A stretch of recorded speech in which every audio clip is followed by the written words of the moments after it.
na po ang ating part 3. Magbabalot na po tayo ng ating kasama suman.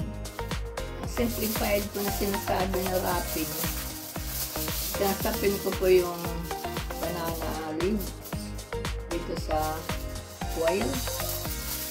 Tapos saka natin ilalagay yung ating texture, ating kasaba.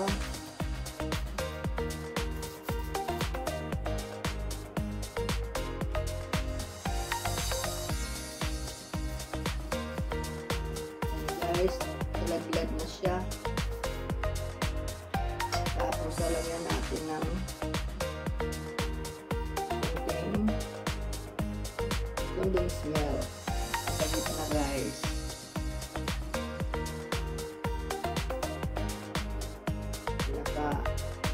Bukag ang tawag sa amin ito, bukag. Tapos lagyan natin ng dip na cashew nuts.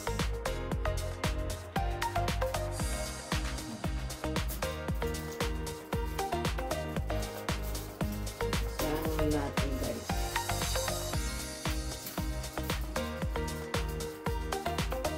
Ipos na natin yung pagsara.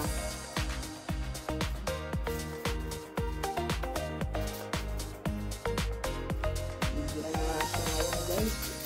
Medyo water rin ng konti. Yan.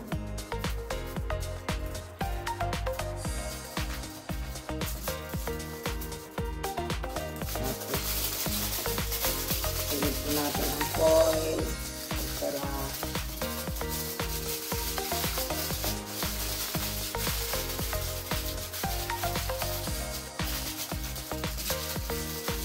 na po, sarap na siya. Medyo malapad-lapad ng konti.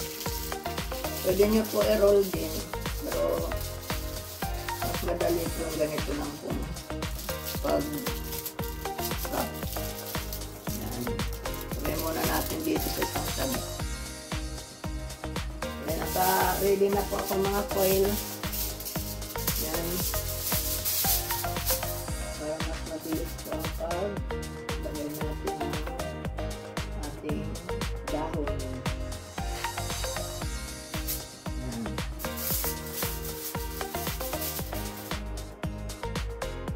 Lagay na po natin ulit yung mixture natin.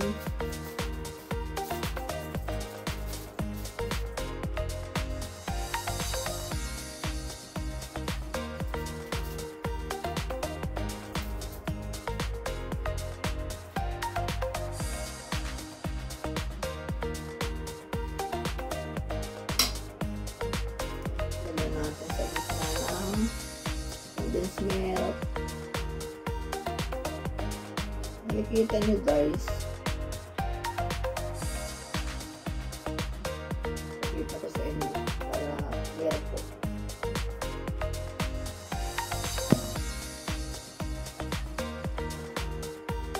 Yan na siyang itsura, guys. Tapos budburan po natin ng dinikdik na kasoy nuts. Yan, sa gitna po. Yan. Tapos yan, ano na natin siya.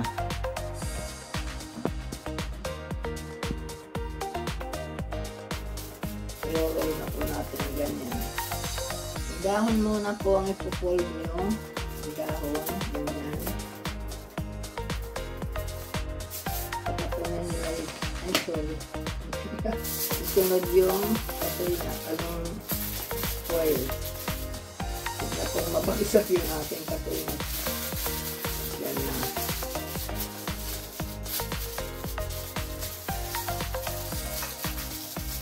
I-fold nyo po ng ganyan.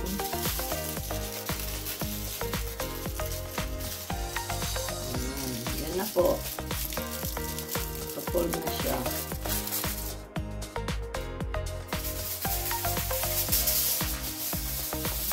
Yan lang po yung ating pong wrapping. Tapos part 3. yung pagsalang na po.